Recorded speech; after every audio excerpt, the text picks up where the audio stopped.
अस्सलाम वालेकुम dear students. आज का लेक्चर हमारा इंट्रोडक्शन टू द इंटरनेट के हवाले से है, जिसमें हम इंटरनेट के हवाले से कुछ टर्मिनोलॉजी जो हैं उनको डिस्कस करेंगे। सबसे पहले हमारे पास इंटरनेट के बारे में आया था कि what is internet. So internet is basically a network of computer through out the globe. जहाँ पे भी दुनिया में इंटरनेट हमारी फैसिलिटेट हो रहा है, जिन जिन कंप्यूटर्स पे इंटरनेट चल रहा है, that will be your internet. और इसको हम एक और नाम देते हैं, that is world wide web, WWW। जब भी हम WWW का नाम सुनते हैं तो हमारे जहन में द सेकंड थिंग आती है, दैट इज़ योर इंटरनेट। के हमारे पास इंटरनेट की फैसिलिटी अवेलेबल है। इंटरनेट क्योंकि हमारे पास एक ऐसी चीज़ है जो कि सेकेंडरी है। हमने जब कंप्यूटर के हार्डवेयर टाइप्स भी पढ़े थे तो उसमें भी हमने पढ़े थे कि इनपुट, आउटपुट और प्रोसेसर, ये तीन बेसिक चीज़ें हैं। और इसके बाद हमारे पास जो आती है स्टोरेज और इंटरनेट या नेटवर्किंग इक्विपमेंट के हवाले से पढ़ा था, तो वो हमारे पास एडिशनल हैं। हमारा कंप्यूटर सिस्टम उन तीन चीज़ों के थ्रू चल जाता है, लेकिन हमें जो एक्स्ट्रा दो चीज़ें हमने इस्तेमाल कर रहे हैं, that is your storage and internet. तो इंटरनेट हमें चलाने के लिए एक अलग से सॉफ्टवेयर रिक्वायर्ड होता है, that is basically an application software. हमें वो एप्लीकेशन सॉफ्टवेयर चाहिए ताकि हम इंटरनेट को इस्तेमाल कर सकें। तो उसके लिए जो सॉफ्टवेयर हम यूज़ करते हैं mostly, that is your internet browser. और भी बेशुमार सॉफ्टवेयर होते हैं, but the most common app to use the internet is your internet browser. सबसे बेसिक इंटरनेट ब्राउज़र जो है वो इंटरनेट एक्सप्लोरर माइक्रोसॉफ्ट की प्रोडक्ट है। वो है जो आजकल हमारे पास माइक्रोसॉफ्ट एज के नाम से होता है, लेकिन हमारे पास इंटरनेट एक्सप्लोरर के नाम से इसलिए कि जब भी हम माइक्रोसॉफ्ट विंडोज़ इंस्टॉल करते हैं तो हमारे पास ये वाला जो सॉफ्टवेयर है माइक्रोसॉफ्ट एज, ये हमें बाय डिफ़ॉल्ट मिल जाता है, फ्री में ही अवेलेबल हो जाता है। हमें कहीं से डाउनलोड नहीं करना पड़ता या परचेज़ नहीं करना पड़ता। मोर ओवर हमें उसके अलावा भी बेशुमार इंटरनेट ब्राउज़र्स अवेलेबल होते हैं, जैसे गूगल क्रोम है, उससे ज़्यादा इस्तेमाल होने वाला है, मोज़िला फायरफॉक्स है, सफारी है, ओपरा है, और इस तरह के बेशुमार हमारे पास इंटरनेट ब्राउज़र्स अवेलेबल होते हैं जिससे हम वेबसाइट के ऊपर सर्फिंग कर रहे होते हैं। सर्फिंग मीन्स सर्चिंग कर रहे होते हैं, किसी भी लिहाज से कोई भी हम चीज़ ढूंढ रहे हैं तो we will be using any internet browser. तो इंटरनेट ब्राउज़र पे जो भी हम चीज़ एक ओपन कर रहे होते हैं, that is basically your a web page. Web page hyper text document connected to WWW is a web page. हमारे पास कोई भी हम वेबसाइट खोल लेते हैं, अभी हम वेबसाइट की तरफ भी आते हैं, कोई भी हम एक इंटरनेट पे कोई चीज़ ओपन करते हैं तो जो चीज़ ओपन होती है that is basically your web page. जो चीज़ हमें नज़र आ रही है दैट इज़ वेब पेज। और वेब पेज की एग्जांपल सेम वही है कि जिस तरह हमारे पास एक बुक है, उसके अंदर कोई भी एक चीज़ हम ओपन करते हैं, वर्क ओपन करते हैं, page, that is basically a page. और वो जो पूरी वेबसाइट होती है, many related web pages make a website. यानी एक ही किस्म के जो मल्टीपल वेब पेजेस हैं वो हमारे पास जो हैं वो एक वेबसाइट क्रिएट कर देते हैं। जस्ट लाइक एन एग्जांपल के हम पंजाब यूनिवर्सिटी की वेबसाइट देख लेते हैं कि पंजाब यूनिवर्सिटी की वेबसाइट पे हमारे पास जब भी हम लिखते हैं उसका एड्रेस pu.edu.pk, तो हमारे पास पंजाब यूनिवर्सिटी का एक वेब पेज ओपन हो जाता है जो कि एक सबसे पहला पेज होता है। वहाँ पे बेशुमार हमारे पास लिंक्स अवेलेबल होते हैं जिन पे हम क्लिक करते हैं तो हम आगे मज़ीद किन और पेजेस को ब्राउज़ कर सकते हैं। तो these are basically related pages जो सिर्फ पंजाब यूनिवर्सिटी से रिलेटेड ही हैं। मतलब इस वेबसाइट पे आपको सिर्फ पंजाब यूनिवर्सिटी से रिलेटेड पेजेस ही मिलेंगे, किसी और चीज़ से रिलेटेड पेजेस अवेलेबल नहीं होंगे। तो that is basically a website.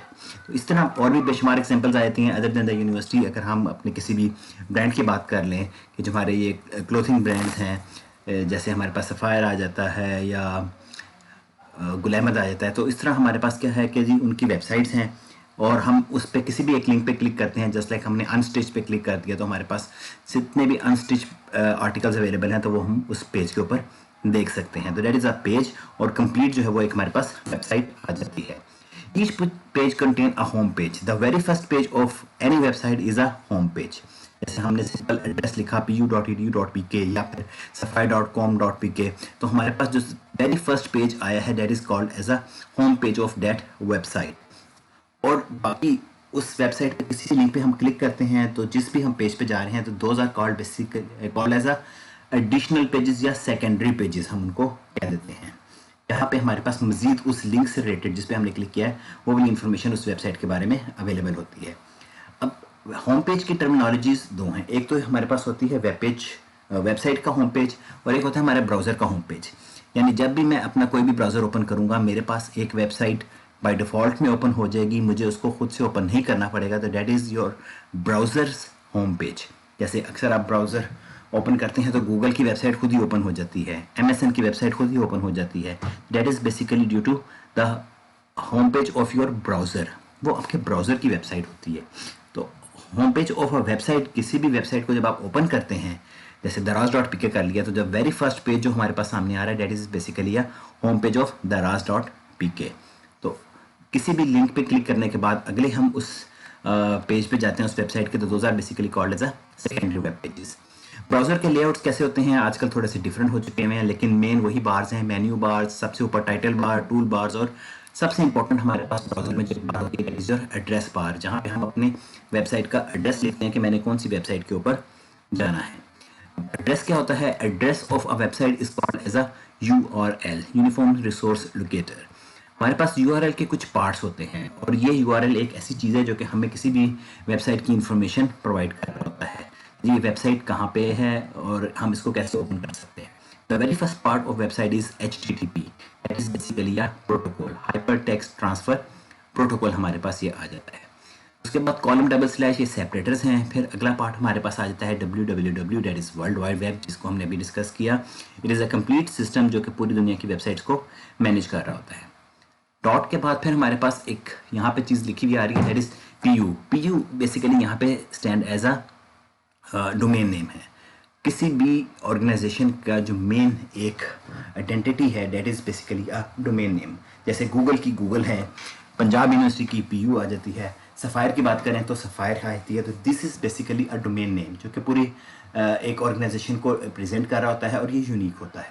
.edu, it is a type of website, extension of website, जिससे हमें पता चलता है कि जी वेबसाइट की टाइप क्या है, किस टाइप की वेबसाइट है। So in here this link edu just stands as a educational website, यानी ये एक ऐसी वेबसाइट है जो कि किसी ना किसी एजुकेशन को रिप्रेजेंट कर रही है। And in the last .pk that represents your country. PK के अलावा हर कंट्री की भी हमारे पास एक्सटेंशन होती है, that is mostly 2 letters extension. जैसे अमेरिका की US है, ये लंदन की इंग्लैंड की जो है वो UK है, फ्रांस की FR है, इंडिया की IN है। तो इस तरह हर कंट्री की 2 लेटर्स की जो है हमारे पास एक्सटेंशन अवेलेबल होती है। उसके बाद जो हमारे पास लिखा हुआ है /admission/main.html, this complete is a basically a path और फाइल नेम जहाँ पे हम पहुँच रहे होते हैं। ये हमारे पास सेकेंडरी पेज को कर रहा है, लेकिन जो हमारे पास लिंक आ रहा है .pk तक, means http://www.pu.edu.pk, this is a URL of Punjab university website जो कि हमें पंजाब यूनिवर्सिटी के होम पेज पे लेके चली जाएगी। स्लैश करके आगे हम कुछ भी लिख दें, जैसे यहाँ पे एडमिशन्स लिखा हुआ है तो हम एडमिशन के वेब पेज पे जा रहे होंगे, फ़ी लिख दें तो फ़ी के वेब पेज पे जा रहे होंगे, दैट कुड बी डिफरेंट। तो ये हमारे पास एक कंप्लीट URL आ जाता है, जिसके हमने पार्ट्स को भी डिस्कस कर लिया है। हर URL के बैक पे हमारे पास एक इंटरनेट प्रोटोकॉल, जिसको हम IP कहते हैं, वो एग्जिस्ट कर रहा होता है। इस इंटरनेट प्रोटोकॉल के 4 पार्ट्स होते हैं हमारे पास, जो कि न्यूमेरिक होते हैं, और कोई भी पार्ट जो है वो 255 से एक्सीड नहीं करता। That start from 0 to 255। मेरे ख्याल है ये 255 वाले चीज़ हमने लास्ट जो लेक्चर्स हैं उनके अंदर बड़ा एक्सप्लेन करके पढ़ा था कि हमारे पास कोई भी चीज़ 255 से एक्सीड नहीं कर सकती है कंप्यूटर्स में। तो these 4 parts of the numerical numbers starting from 0 to 255, that is a IP address of any URL जो कि होती है। IP is basically internet protocol, और ये हमारे पास सेम उसी तरह काम कर रहा होता है जिस तरह हमने ASCII पढ़े थे या रोल नंबर्स पढ़े थे। ये एक यूनिक एड्रेस होता है किसी भी एक कंप्यूटर का जो कि इसको आइडेंटिफाई कर रहा होता है। अगर हमने किसी भी वेबसाइट का एड्रेस देखना हो तो हम रन पे जाके कंप्यूटर में विंडो की R प्रेस करें, रन की विंडो आती है, वहाँ पे हम CMD लिख के एंटर करें तो इस तरह की ब्लैक स्क्रीन आ जाएगी, जिसको आप यहाँ पे राइट साइड पे देख रहे हैं। वहाँ पे आपने टाइप करना होगा ये वाली नीचे कमांड जो हमने लिखी हुई है, पिंग स्पेस www.google.com। यहाँ पर कोई भी हम URL लिख सकते हैं, वो हम यहाँ पे लिखेंगे, और उसके अगेंस्ट हमारे पास यहाँ पे कोई रिप्लाई आएगा या एक IP एड्रेस लिखा हुआ आएगा, that is basically the IP address of that URL। उस URL के अगेंस्ट जो भी एक यूनिक IP है वो हम यहाँ से इजीली देख सकते हैं। यही हमारे पास डिटेल आ गई है उसी चीज़ की जो भी हमने यहाँ पढ़ा है कि what is HTTP, what is www, Google is basically domain name, com is a type of website. हमारे पास कॉम जो है बेसिकली कमर्शियल होती है, EDU is for educational institutes, GOV is government websites, net is basically network websites, ORG organisational, एक हमारे पास extension marketing के नाम से भी आती है। मोस्टली मार्केटिंग इन्होंने अपनी करवानी होती है प्रोडक्ट्स की, वो ये वाली एक्सटेंशन को यूज़ कर रहे होते हैं। एंड इस राइट साइड पे जो हमारे पास है इस country extension CA, UK, FR, US, AU, तो हमारे पास मैंने जिस तरह बताया 2 लेटर्स की किसी भी कंट्री की एक्सटेंशंस अवेलेबल होती हैं। पाकिस्तान की हमारे पास .pt के नाम से है। तो IP एड्रेस का भी हमने कर लिया, दैट स्टार्टेड फ्रॉम 0 to 255। कोई भी हमारे पास यहाँ पे एक IP एड्रेस हो सकता है। अगर कोई भी IP एड्रेस का कोई एक पार्ट भी 0 से कम है या 255 से एक्सीड कर रहा है तो that will not be a correct IP address. हमारे पास वो IP एड्रेस कोई गलत हमें बताने की कोशिश कर रहा है। कोई भी IP एड्रेस 255 से एक्सीड नहीं कर सकता और इसके 4 पार्ट्स होते हैं।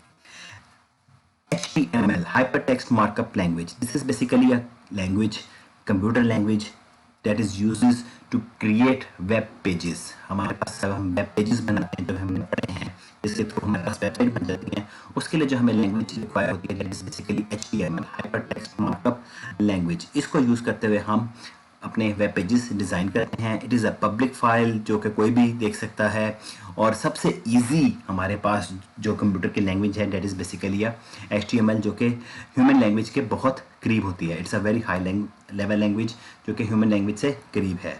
जो लैंग्वेजेस हमारे समझ नहीं आ रही होती those are basically low level language. ये भी हमने अपनी पिछली स्लाइड्स में डिस्कस कर लिया था। सो HTML is a high level language जो कि बहुत ईजी है, अंडरस्टैंडेबल है। This is basically make of tags. ये टैग्स होते हैं, ये जो ग्रेटर देन और स्मॉलर देन के साइन देख रहे हैं, और इन बिटवीन हमारे पास कोई भी इसका कोड लिखा होता है, जैसे यहाँ पे B और I का टैग देख रहे हैं, तो ये हमारे पास अवेलेबल है। दिस आर बेसिकली टैग्स जो कि हम यूज़ करते हैं to format our web pages, to make our web pages better, clear and emphasise some of the text on the web page.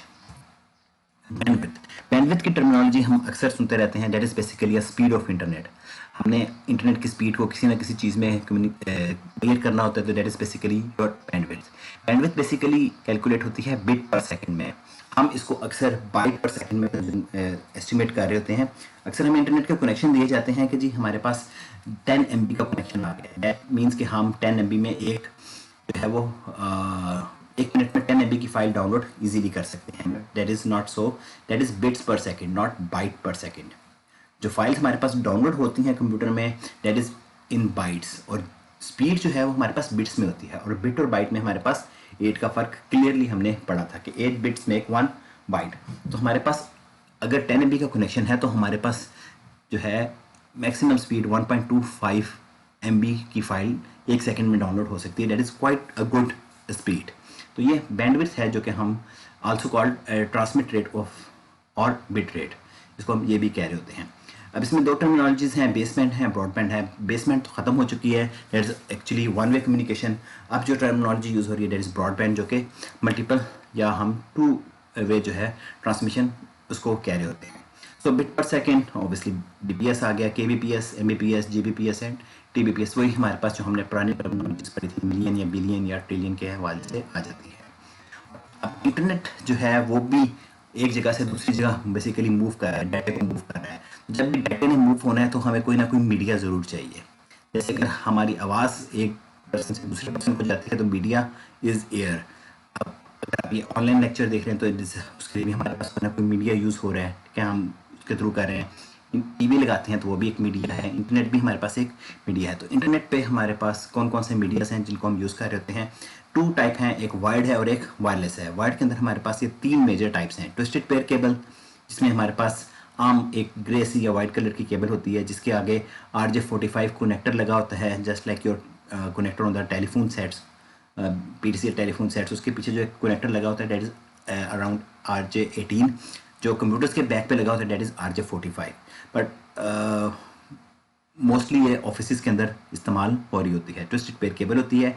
इस एक केबल के अंदर मजीद 8 केबल्स होती हैं जो कि आपस में ट्विस्ट की होती हैं, तो that's why we call this as a twisted pair cable. The second type of cable is coaxial cable. ये वही केबल है जो कि आपके टेलीविजन के पीछे लगी होती है ब्लैक से कलर की, और इसको हम इंटरनेट के लिए भी इस्तेमाल कर रहे होते हैं। That type of cable is basically your coaxial cable. Now the third type of cable is optical fibre cable. This is the fastest media in the wired cable, जिसके थ्रू हम डाटा बहुत फास्ट जो है वो travel करता है। Signals जो हैं वो लॉन्ग डिस्टेंस के लिए होते हैं। ट्विस्टेड पेयर में और कोएक्सियल में हमारे पास लॉन्ग डिस्टेंस के लिए जो है वो डाटा नहीं होता, वो बीच में रेजिस्टेंस की वजह से जो है वो रुक सकता है, डिले हो सकता है, स्पीड उसकी कम हो जाती है। लेकिन ऑप्टिकल फाइबर जो है वो हमारे पास एक लॉन्ग डिस्टेंस जो है वो मीडिया है, जिसके अंदर हमारे पास डाटा बहुत फास्ट और बहुत दूर तक ट्रैवल कर सकता है। Second type of media is basically wireless. Wireless में हमारे पास रेडियो फ्रीक्वेंसी और माइक्रोवेव। रेडियो फ्रीक्वेंसी आर जो हमारे पास वाईफाई या ब्लूटूथ वगैरह को यूज़ कर रहे हैं बेसिकली रेडियो फ्रीक्वेंसी, और माइक्रोवेव फ्रीक्वेंसीज वो हैं जो कि हम सैटेलाइट्स के लिए इस्तेमाल करते हैं।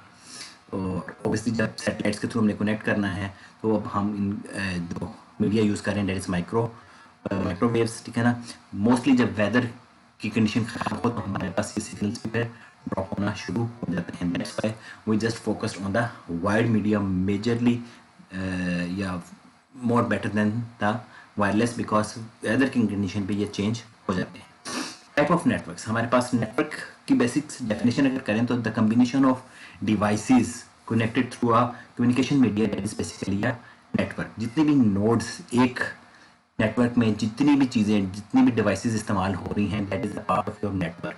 नीचे अगर हम एक तस्वीर देखें जो हमारे पास यहाँ पे नज़र आ रही है, आई होप सो मैं माउस भी क्लियर कर सकता हूँ। ये हमारे पास एक सर्वर है और ये एक बैकअप यूनिट है, ये 7 लैपटॉप है, उसके साथ ब्लैकबेरी है, ये 5 के करीब सिस्टम्स लगे हुए हैं, प्रिंटर भी लगा हुआ है, स्कैनर भी लगा हुआ है, या 2 प्रिंटर्स लगे हुए हैं।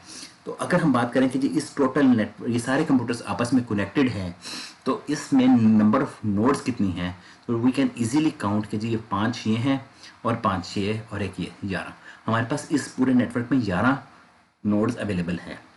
हम इसके दरमियान में कोई एक इंटरनेट डिवाइस भी लगा देते हैं कि जी इंटरनेट की कनेक्टिविटी के लिए चाहिए, तो that will be make 12 means that router also count as a node, चाहे वो हमें कुछ फैसिलिटेट कर रहा है या नहीं कर रहा है। ऑब्वियसली राउटर है, फैसिलिटेट तो डेफिनेटली कर रहा है, लेकिन each any compatible device that can transmit or receive a data on a network is a part of your network। वो हमारे पास इस किस्म का हमारे पास नेटवर्क का पार्ट बन जाता है।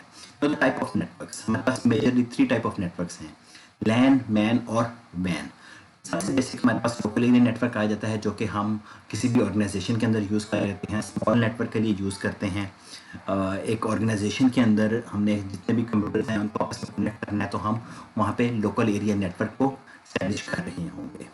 लोकल एरिया नेटवर्क में हमारे पास वायरलेस लोकल एरिया नेटवर्क भी बन सकता है। मीन्स हमने वायरलेस राउटर लगा दिया और सारे कंप्यूटर्स को एक ऑर्गेनाइजेशन में उस वायरलेस से कनेक्ट कर दिया। लेकिन ओबियसली हमने जिस तरह पहले किया कि वायरलेस में हमारे पास स्पीड का थोड़ा सा इशू आता है, लेकिन हमारे पास एक जो बचत हो जाती है कि हमें केबलिंग वगैरह नहीं करनी पड़ती है।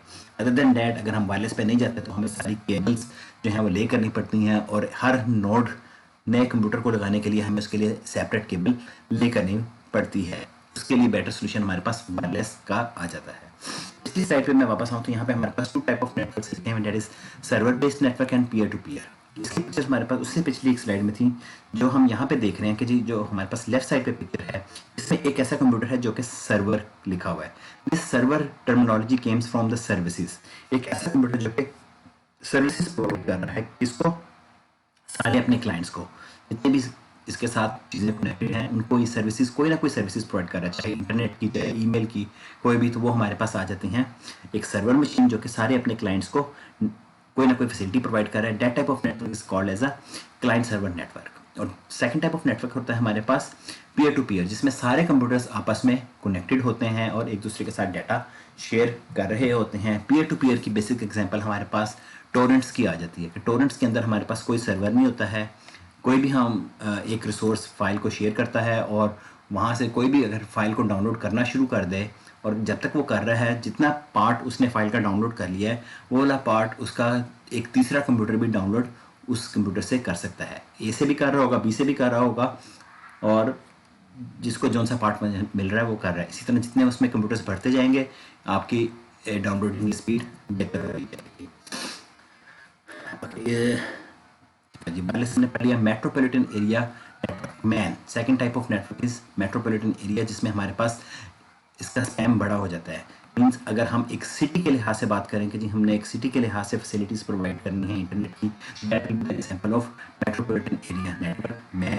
मेजर एग्जांपल इसकी आपके ये जो टीवी केबल्स वाले हैं वो आ जाती हैं, साथ में इंटरनेट की फैसिलिटी भी प्रोवाइड कर रहे होते हैं और वो बहुत बड़े एरिया में कर रहे होते हैं, तो that will B example of man. इसके एक और एग्जांपल मैं देता हूँ कि जी पंजाब यूनिवर्सिटी के अगर हमारा कोई एक डिपार्टमेंट है, वहाँ पे एक डिपार्टमेंट के कंप्यूटर सारे आपस में कनेक्टेड हैं, तो that will be the example of local area network. लेकिन पंजाब यूनिवर्सिटी के तकरीबन 100+ डिपार्टमेंट्स हैं और सारे के सारे डिपार्टमेंट्स अगर आपस में कनेक्टेड है तो that will be the example of MAN, क्योंकि पंजाब यूनिवर्सिटी का स्पैम बहुत ज़्यादा है, उसका जियोग्राफिकल एरिया बहुत ज़्यादा है, इस लिहाज से हमारे पास ये मैन के अंदर आ जाते हैं। Next type of network is wide area network, जिसको हम वैन कह देते हैं। whenever we have the facility of internet in our computers, in our network, that will be the example of your wide area network. हम इनको बेहतर करने के लिए या सिक्योर करने के लिए VPNs बना देते हैं। यहाँ पे जो टर्मिनोलॉजी लिखी हुई है VPN, वर्चुअल प्राइवेट नेटवर्क, ताकि कोई और बाहर से आके हमारे नेटवर्क के अंदर कोई गड़बड़ भी ना कर सके, कोई फैसिलिटी भी नहीं अवेल ना कर सके। समटाइम्स कुछ फैसिलिटीज़ हमारा नेटवर्क प्रोवाइड कर रहा होता है और बाहर से कोई लोग आके उसको यूज़ कर सकते हैं, तो उसके लिए हम VPNs बना देते हैं ताकि कोई secure password, user name password देते हैं जिसके थ्रू वो कनेक्ट करके फिर हमारे नेटवर्क का पार्ट बन के कोई फैसिलिटी अवेल कर सकता है। तो VPN is much better to secure data, secure your network. तो वाइड जब भी आप मैन में या वैन में जा रहे हैं तो you must go for VPNs। सब नेटवर्किंग हार्डवेयर में सबसे बेसिक जो हमारे पास यूज़ होता है, that is network interface card या लैन कार्ड कह देते हैं, निक कह देते हैं, लोकल एरिया नेटवर्क कार्ड हमारे पास आ जाता है। That is basically use to connect the device. हमें अपने कंप्यूटर को कनेक्ट करना है तो हमारे पास नेटवर्क इंटरफेस कार्ड होना ज़रूरी है, जिसको हम वायरलेस कार्ड कह देते हैं। वो है तो हम इंटरनेट के थ्रू कनेक्ट कर सकते हैं, अदरवाइज हम इंटरनेट का पार्ट नहीं बन सकते। The very basic part of your be connected on the network is basically a NIC card, चाहे वो वायरलेस में है चाहे वो लोकल केबल में आता है। दैन उसके बाद हमारे पास हब लिखी है। हब बेसिकली एक पुरानी टर्मिनोलॉजी थी, वो अब हमारे पास रिप्लेस हो चुकी है स्विच के थ्रू। स्विच एक सेंट्रल डिवाइस है जिसमें हमारे पास मल्टीपल नोड्स जो हैं वो कनेक्ट हो जाती हैं एक ही नेटवर्क के ऊपर, जो सेंट्रलाइज उसको सारे नेटवर्क्स को कनेक्ट कर देता है। Then the bridge connects to networks, routers, same like this, कि हमारे पास जितना घरों में आजकल राउटर्स लगे हुए हैं हमारे पास, जो हमारे पास मल्टीपल काम कर रहे होते हैं, वो हमारे पास मॉडेम का काम भी कर रहे होते हैं और हमारे पास वो राउटर का काम भी कर रहे होते हैं कि हमारे पास वायरलेस कनेक्टिविटी कर देते हैं और इंटरनेट की फैसिलिटी भी प्रोवाइड कर रहे होते हैं। इनिशियली हमें मॉडेम अलग लगाना पड़ता था फॉर इंटरनेट कनेक्टिविटी और हमें राउटर अलग लगाना पड़ता था फॉर आवर वायरलेस कनेक्टिविटी। तो अब हम ये तकरीबन एक में यूज़ करते हैं। रिपीटर एक डिवाइस है to amplify and regenerate the signals. जिस तरह हमने UTP केबल पढ़ी थी या कोएक्सियल केबल पढ़ी थी, हमने कहा था उसकी कुछ लिमिटेशंस होती हैं कि उसके कुछ फासले के बाद ये डाटा लॉस करना शुरू कर देती है या उसकी स्पीड कम हो जाती है। तो जितनी उसकी कैपेसिटी होती है उस एरिया उस लेंथ के बाद हम वहाँ पे एक रिपीटर इंस्टॉल कर देते हैं ताकि हमारे सिग्नल्स दोबारा बूस्ट हो जाएं और हम हैं जो डाटा है वो या स्पीडी मिल जाए या करेक्टली अपने डेस्टिनेशन के ऊपर पहुंच जाए। डायरेक्ट कनेक्शन अब बेसिकली हमारे पास बिल्कुल नहीं होते हैं। जब इंटरनेट स्टार्ट हुए थे तो उस टाइम हमारे पास डायरेक्ट कनेक्शन के मॉडेम्स होते थे और उसकी कनेक्टिविटी स्पीड 56 kbps होती थी।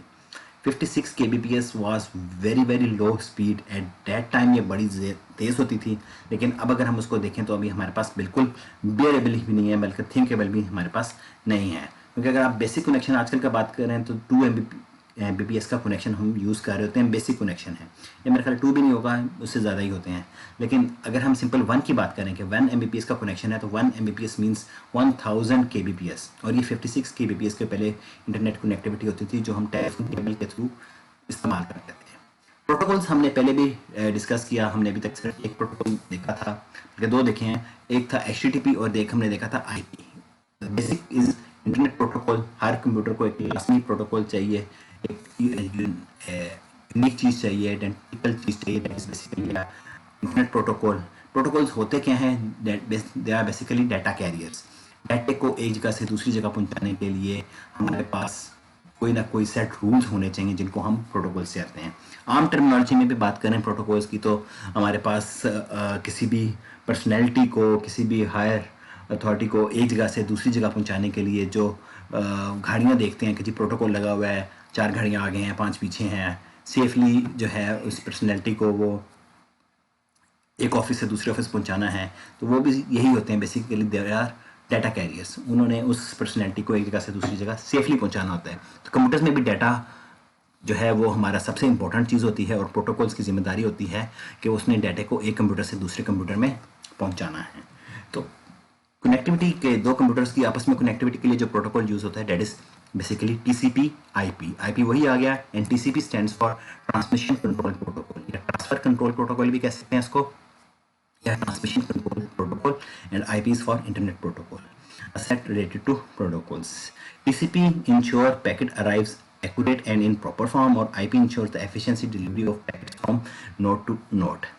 इंटरनेट बैकबोन क्या होती है कि जी हाईएस्ट स्पीड चैनल, जिस तरह अक्सर हम सुनते हैं कि जी पाकिस्तान में इंटरनेट की स्पीड स्लो हो गई है, क्यों? जो बैकबोन की केबल की अंडर सी वो डैमेज हो गई है, फिर हम सैटेलाइट के थ्रू कनेक्ट हो जाते हैं, एट दैट टाइम हमारे पास इंटरनेट की स्पीड थोड़ी स्लो हो जाती है, लेकिन चलता रहता है। तो internet backbone is that is highest speed channel, that is जो कि हमारे पास इंटरनेट की फैसिलिटी प्रोवाइड कर रहा होता है। IP is a unique 4 digit 4 groups होते हैं नंबर्स के, जो कोई एक्सीड नहीं कर रहा होता है। स्टैटिक आईपी होता है और एक डायनेमिक आईपी होता है। स्टैटिक आईपी को फिक्स आईपी जो कि हम अपने कंप्यूटर को या मोबाइल को दे देते हैं, जो कि चेंज नहीं होता है, each connectivity we have to use that IP that is known as a static IP. Dynamic IP हमारे पास कि हमारा कंप्यूटर या मोबाइल खुद से एक आईपी उठा लेता है, that is basically dynamic IP. हमने अभी अपने मोबाइल पे कभी भी जो है वो आईपी एड्रेस नहीं दिया कि जी हमारा मोबाइल कनेक्ट हो गया इंटरनेट से, हम इंटरनेट यूज़ कर रहे हैं, हमने तो कभी आईपी नहीं दिया है, तो हमारे मोबाइल पे इंटरनेट चल रहा है लेकिन हमारा आईपी नहीं है, तो दैट इज़ रॉन्ग। हमारे जब भी हम इंटरनेट पे कनेक्ट हो गए हैं तो हमारे मोबाइल को, हमारे कंप्यूटर को कोई ना कोई एक यूनिक आईपी लाजमी मिल जाता है। जहाँ तक मोबाइल की बात करें तो मोबाइल में जब आप इंटरनेट कनेक्ट करें उसके एडवांस सेटिंग्स में जाके आप देख सकते हैं कि हमारे पास मोबाइल को एक यूनिक आईपी मिल चुका हुआ है। Another protocol is basically HTTP, जो हमने देखा था उससे मिलता जुलता एक और होता है HTTPS। HTTPS is for secure hyper text transfer protocol secure. जितनी भी हमें बैंक की ट्रांजेक्शन्स आ गई या यूजर नेम पासवर्ड की ट्रांजेक्शन्स वाली वेबसाइट्स होती हैं, गूगल की भी देख लें, फेसबुक देख लें, कोई भी वेबसाइट देख लें, वो मोस्टली HTTPS को यूज़ कर रहे होते हैं। इट्स अ सिक्योर, ताकि आपने जो इसमें पासवर्ड्स दिए हैं, यूज़र नेम दिए हैं, वो सिक्योर रहें, वो इन बिटवीन हैक ना हो सकें। तो आजकल जो मेजरली प्रोटोकॉल यूज़ हो रहा होता है इन वेबसाइट्स पे वो HTTPS होता है। HTTP कौन यूज़ करता है? ऐसी वेबसाइट जो कि ज़्यादा यूज़र नेम पासवर्ड यूज़र से इंटरेक्शन नहीं कर रही हैं, यूज़र से डाटा नहीं ले रहे हैं, उनको HTTPS को यूज़ करने की ज़रूरत बिल्कुल नहीं होती है, वो सिंपल HTTP यूज़ कर सकते हैं। जैसे पंजाब यूनिवर्सिटी की वेबसाइट है, पंजाब यूनिवर्सिटी की वेबसाइट को ज़रूरत नहीं है कि वो HTTPS के ऊपर जाए। किसी भी एक ऐसी ऑर्गेनाइजेशन जो कि सिर्फ अपनी इंफॉर्मेशन देना चाह रही है, यूज़र से कोई इंफॉर्मेशन ले नहीं रही है, वो HTTP के ऊपर काम कर सकती है, सिर्फ अपनी उसने इंफॉर्मेशन प्रोवाइड करनी है। Another protocols are POP and SMTP. POP is post office protocol and SMTP send mail transfer protocol. Email भेजने के लिए और ईमेल रिसीव करने के लिए भी हमें प्रोटोकॉल्स डिफरेंट चाहिए होते हैं। दैट इज़ भेजने के लिए होता है हमारे पास SMTP send mail transfer protocol, और रिसीव करने के लिए POP पोस्ट ऑफिस प्रोटोकॉल होते हैं। तो हमारे पास हर काम इंटरनेट पे करने के लिए डिफरेंट प्रोटोकॉल्स हैं। जब हम इंटरनेट पे ब्राउजिंग कर रहे हैं तो HTTP था। अगर मैं वहाँ से कोई फाइल को डाउनलोड कर रहा हूँ, जैसे मुझे कोई ईमेल में फ़ाइल आई हुई है, प्रेजेंटेशन आई है, वर्ड की फ़ाइल आई है, जब मैं उसको डाउनलोड करता हूँ तो उस टाइम जो प्रोटोकॉल यूज़ होता है दैट इज़ बेसिकली FTP। मैं उस मेल तक पहुँचा था क्लिक कर करके, तो मैं HTTPS को यूज़ कर रहा था। मैंने कोई अटैचमेंट डाउनलोड किया तो एट दैट टाइम मेरे पास FTP का प्रोटोकॉल यूज़ हो रहा है। तो ये हमारे पास कुछ प्रोटोकॉल से। अब हमारे पास आती हैं जनरेशंस, मोबाइल जनरेशंस। पहले हमने कंप्यूटर जनरेशंस पढ़ी थी, ये मोबाइल जनरेशंस आई थी। मोबाइल जनरेशंस भी अब हमारे पास तकरीबन 5th जनरेशन तक आ चुकी हुई है। अगली स्लाइड में देखते हैं। The first generation of mobile is analog system. बहुत पुराने मोबाइल, पाकटेल के मोबाइल में भी आप में से किसी ने अभी देखे हों, लेकिन हमारे पास पहले मोबाइल्स जो शुरू हुए थे पाकिस्तान में, that is on analog Paktel के मोबाइल्स होते थे, इंस्टा फोन होते थे। तो उस टाइम हमारे पास ये 1G के थे। उसमें फ़ोन में क्या था कि सिर्फ़ और सिर्फ आप आवाज़ भेज सकते हैं या सिर्फ टेलीफोन कॉल कर सकते हैं, उसके अलावा कोई और फैसिलिटी नहीं थी। Then the second generation of computer is basically 2G, जिसमें हम आवाज़ के साथ साथ यानी फ़ोन पे बात करने के अलावा हम मैसेजिंग भी कर सकते थे। आई थिंक सो अगली स्लाइड पर हम जाते हैं तो that will be very much better this one. यहाँ से मुझे क्लियर है 2G के ऊपर हमारे पास क्या फैसिलिटी आ गई थी कि हम वॉइस के साथ साथ मैसेजिंग भी कर सकते थे। Then between 2G and 3G we have 2.5G जिसके अंदर हमारे पास इंटरनेट भी शुरू हो चुका था। एंड एट दैट टाइम हमारे पास जो इंटरनेट शुरू हुआ था with the name of H.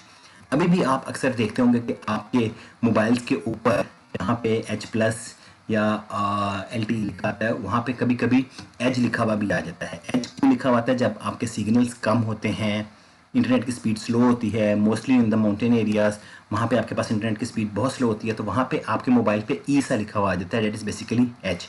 हम अब पुरानी टेक्नोलॉजी पे चले जाते हैं एट दैट टाइम जब हमारे पास इंटरनेट के सिग्नल्स स्ट्रॉन्ग नहीं होते हैं, तो वो हमारे पास एज का था जिसमें वॉइस भी थी, मैसेजिंग भी थे और हमारे पास इंटरनेट की भी बेसिक फैसिलिटीज़ अवेलेबल हो गई थी। देन 3G एंड 4G ये दो ऐसी फैसिलिटीज़ थी जो कि पाकिस्तान में तकरीबन इकट्ठी आ गई थी, जिसमें वीडियो कॉलिंग भी शुरू हो गई थी, इंटरनेट भी आ गया था, मैसेजिंग भी थी और ऑब्वियसली वॉइस कॉल तो पहले से ही चल रही थी।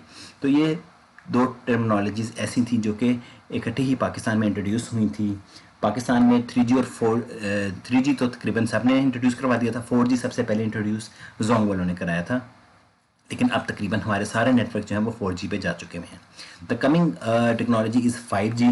5G के ऊपर हमारे पास जो है वो AI भी आ रही है और सारी चीज़ें जो हैं वो भी आ रही हैं और ये भी पाकिस्तान के अंदर इसके एक्सपेरिमेंट्स हो रहे हैं। इंशाल्लाह जल्द हमारे पास 5G जो है वो भी मोबाइल्स के अंदर स्टार्ट हो जाएगी। DSL is a terminology, some terminology that is known as a digital subscriber line, जो आपके घरों में लाइन दी जाती है फॉर इंटरनेट कनेक्टिविटी, उसको हम DSL कह देते हैं, जिसमें डाउन स्ट्रीमिंग भी अप स्ट्रीमिंग भी आ जाती है। डाउन स्ट्रीमिंग मीन्स कि आप speed of receiving the data है और अप स्ट्रीमिंग है speed of transmission to the network, यानी आप कोई चीज़ अपलोड कर रहे हैं उसकी स्पीड क्या है, अप स्ट्रीमिंग। कोई चीज़ आप डाउनलोड कर रहे हैं तो उसकी speed that is down streaming. Basic चीज़ के इंटरनेट काम कैसे करता है, लेट्स स्टार्ट के हम इस जगह बैठे हैं इस लैपटॉप पे जहाँ पे हमने www लिखा है और हमने यहाँ पे कोई भी एक वेबसाइट लिख दी जस्ट लाइक facebook.com। हमारी जो चीज़ है that is called as a request. ये आप ग्रीन लाइन देख रहे हैं, this is basically a request path. ये हमारी रिक्वेस्ट है कि हमने कोई भी चीज़ रिक्वेस्ट की है। हमारी रिक्वेस्ट सबसे पहले हमारे मॉडम को जाएगी। मॉडम हमारे ISP को, ISP stands for internet service provider. Internet service provider एक ऐसी ऑर्गेनाइजेशन जो जहाँ से हमने इंटरनेट कनेक्ट किया है। अगर मोबाइल्स की बात करें तो यूफोन, जैज़, ये वो, और घरों की बात करें तो PTCL है या वर्ड कॉल है, कोई भी है, वो हमारे इंटरनेट सर्विस प्रोवाइडर हैं। उसके सर्वर के पास जाएगी हमारी रिक्वेस्ट कि जी एक कंप्यूटर है जिसने रिक्वेस्ट किया है फेसबुक की वेबसाइट। हमारा ISP जो है उसका जो सर्वर है वो राउटर को रिक्वेस्ट देगा। रिक्वेस्ट हमारी वो मेन इंटरनेट क्लाउड के ऊपर चली जाएगी। ये हमारा मेन इंटरनेट क्लाउड है जहाँ पे सारी इन्फॉर्मेशन है कि कौन सी वेबसाइट कहाँ पे अवेलेबल है। तो वो रिक्वेस्ट हमारी उस क्लाउड से जो है उस स्पेसिफिक ISP के पास जाएगी जिसके पास इसका सर्वर अवेलेबल है। एक वो सर्वर जहाँ पे मैंने जो वेबसाइट रिक्वेस्ट की है उस ISP के राउटर के पास जाएगी, वो उसके सर्वर को और फिर मज़ीद उसके एग्जैक्ट उस वेब सर्वर को दे देगा जहाँ पे हमारे पास वो वाली वेबसाइट एग्जिस्ट करती है कि जी हाँ facebook.com हमें चाहिए थी। तो यहाँ पे हमारे पास वो वेबसाइट थी, तो उसको इस ISP ने कहा जी कि एक रिक्वेस्ट आई है जो कि फेसबुक की वेबसाइट मांग रही है। इसने कहा जी ये ले response, red colour is your response, return path या रिस्पॉन्स। उसने उसी राउटर सर्वर को जो है ISP के सर्वर को रिस्पॉन्स दिया। उसने वो रिस्पॉन्स राउटर को, इंटरनेट क्लाउड को, वो इंटरनेट क्लाउड ने जहाँ से वो रिक्वेस्ट आई थी उसी राउटर को यानी हमारे ISP के राउटर को दिया। उसने हमारे सर्वर को, मॉडम को, और मॉडम से फिर मेरे लैपटॉप के ऊपर फेसबुक की वेबसाइट ओपन हो गई है। Now there could be chance कि ये वाला जो सर्वर था, वेब सर्वर फेसबुक का, ये पाकिस्तान के अंदर अवेलेबल नहीं था, ये ओबियसली कहीं पे अमेरिका में या किसी और कंट्री में अवेलेबल था। लेकिन हमने यहाँ पे पाकिस्तान से बैठे बैठे एक फेसबुक की वेबसाइट एक्सेस की है। ये सारा पाथ फुलफिल होके फिर हमें उसका रिस्पॉन्स मिला है। एंड ऑब्वियसली हमें जब भी फेसबुक की या कोई भी वेबसाइट लिखते हैं विद इन 5 to 6 सेकेंड्स हमारे पास वो वेबसाइट इस कंप्यूटर में ओपन हो जाती है। बट ये जितना भी आप देख रहे हैं साइकिल ये कंप्लीट होता है तो हमारे पास कोई ना कोई वेबसाइट ओपन होती है, अदरवाइज हमारे पास कोई वेबसाइट ओपन नहीं हो सकती है। So this is how the internet works. Internet को चलना कोई इजी नहीं है, लेकिन हम बहुत इजीली अब इसको यूज़ कर रहे हैं because it's getting more easier day by day. Terminology e-commerce is very common, आजकल हर कोई इसको यूज़ कर रहा है। ईज टू इलेक्ट्रॉनिक, जैसे ईमेल की अगर बात करें तो उसके अंदर हमारे पास ईमेल, इलेक्ट्रॉनिक मेल, एक ऐसा खत जो कि हम इलेक्ट्रॉनिकली भेज रहे हैं। तो कॉमर्स मीन्स ट्रेड, लेन देन।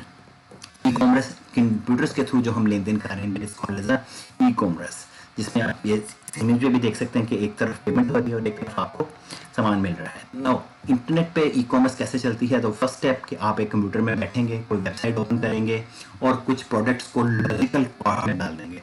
लॉजिकल कार्ट मीन्स कि एक ऐसी चीज़ जिसमें सिर्फ आपने चीज़ें सेलेक्ट करके बताते जा रहे हैं कि मैंने ये खरीदना है, और इसलिए कोई कार्ट तो आपके पास है नहीं है, ना ही आप किसी शॉप पे गए हो। आप कंप्यूटर पे बैठे हुए और चीज़ें सेलेक्ट की हैं, कार्ट में डाली हैं, और कार्ट में डालने के बाद आपने उसको चेकआउट पे क्लिक किया है तो आप बैंक के पास चले गए हो, यानी आप अपने उस पीओएस के पास चले गए पेमेंट के लिए, पॉइंट ऑफ सेल के पास, कि जी मैंने ये चीज़ें खरीदनी है, इसकी पेमेंट करनी है। उन्होंने पेमेंट के लिए आपसे इन्फॉर्मेशन पूछी तो आपने कहा कि जी ये मैंने क्रेडिट कार्ड की इन्फॉर्मेशन दी है, ये मेरे बैंक की सारी इन्फॉर्मेशन है, यहाँ से आप ये पैसे ले सकते हैं। वो पीओएस जो है पॉइंट ऑफ सेल्स, वो हमारे बैंक की वेरिफिकेशन करेगा। अगर तो वेरिफिकेशन हो गई तो ऑब्वियसली हमारा नेक्स्ट स्टेप होगा, वेरिफिकेशन ना हुई तो वो वहाँ से डिक्लाइन कर देगा और हमारी जो है सेल परचेज कंप्लीट नहीं हो सकेगी। अगर बैंक ने वेरीफाई कर दिया है तो हमारी वेरिफिकेशन होगी, वेरिफिकेशन के बाद हमारी प्रोडक्ट जो है वो पैक होगी, हमारे बैंक से जो है वो पैसे उनके अकाउंट में चले जाएंगे और लॉजिस्टिक्स वालों को दे दिया जाएगा कि जी ये उनके डोर स्टेप पे दे दें, और फिर इन द लास्ट स्टेप हमें वो प्रोडक्ट घर में बैठे बैठे मिल जाएगी। हमें कहीं जाने की ज़रूरत नहीं है, ना हमें किसी को पे करने की ज़रूरत होती है। अब हमारे पास ई कॉमर्स में एक नई टर्मिनोलॉजी आ चुकी है, that is C2D, COD, cash on delivery, कि जब भी हम कोई चीज़ बुक करवाते हैं उसकी पेमेंट हमारे पास डोर स्टेप पे होती है। This is another type of e commerce, but इसके अंदर हम सिर्फ कैश जो है वो एट डोर स्टेप दे रहे हैं, उसमें ऐसा नहीं हो रहा कि हम ऑनलाइन कर रहे हैं। So that is not 100% e commerce, but it's a type of e commerce जिसमें हम एटलीस्ट जाके कोई चीज़ खरीद नहीं रहे हैं, हमारे डोर स्टेप पे हमें चीज़ें सारी अवेलेबल हो रही हैं। So this is how the e commerce works. ये हमारे पास कुछ बेसिक टर्मिनोलॉजीज आ जाती हैं अबाउट द इंटरनेट, और इंटरनेट के हवाले से एक और चीज़ आई थी जो मैंने भी जिक्र किया ईमेल के हवाले से। ईमेल क्या है? हमारे पास इलेक्ट्रॉनिक मेल, ईमेल में और यूआरएल में थोड़ा सा फ़र्क होता है। URL is a web address of any website, है ना, जैसे gmail.com एक ऐसी वेबसाइट है जो कि मेल सर्वर है, फ्री मेल सर्वर है, और वहाँ पे आप अपने अकाउंट्स बना सकते हैं। लेकिन एक ईमेल एड्रेस के अंदर एक स्पेशल साइन यूज़ होता है, डेट इज़ @ साइन। जैसे आपका या मेरा एक ईमेल एड्रेस है, मेरा ईमेल एड्रेस हो गया जी mushtaba.ics@gmail.com। इसमें जब ऐड का साइन यूज़ हो गया, दैट मीन्स कि आप जो है वो ईमेल एड्रेस की बात कर रहे हो, और अगर आपने ऐड का साइन नहीं इस्तेमाल किया और आपने सिंपल यूज़ किया है gmail.com, तो that is the URL. So email में और यूआरएल में ये बेसिक फ़र्क हमारे पास आ जाता है। So that's it from the internet slides. इसमें अगर आपके कोई कमेंट्स हैं तो आप प्लीज़ पोस्ट कर सकते हैं, क्लास में पूछ सकते हैं, what ever you feel easy, but I hope so कि इंटरनेट की बेसिक चीज़ें जो हैं वो हमारे पास यहाँ पे तकरीबन कवर हो जाती हैं। तो बाकी स्लाइड्स के लिए, लेक्चर्स के लिए इंशाल्लाह जो अगले लेक्चर्स हैं उनको आप देखते रहिएगा। तो तब तक के लिए इजाज़त दीजिए। टेक केयर, अल्लाह हाफिज़।